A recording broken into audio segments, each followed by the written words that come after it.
Komisi Independen Pemilihan Kabupaten Pidie menetapkan 3 pasangan bakal calon bupati dalam daftar calon tetap DCT pemilihan kepala daerah Pilkada Kabupaten Pidie tahun 2017.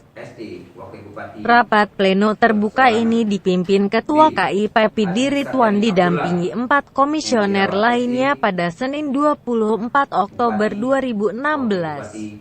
Partai Aceh. C. Insinyur H. Tarmiyus, Khalidin Daud.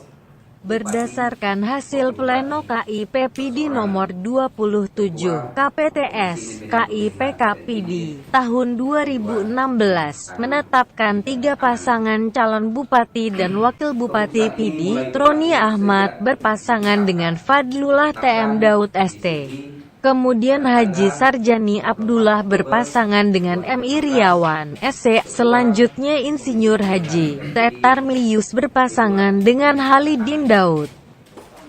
Pleno penetapan DCT ini dikawal ketat petugas polisi bersenjata lengkap dari Polres Pidie. Puluhan polisi tampak dari persimpangan masuk ke kantor KIP hingga ruangan rapat pleno.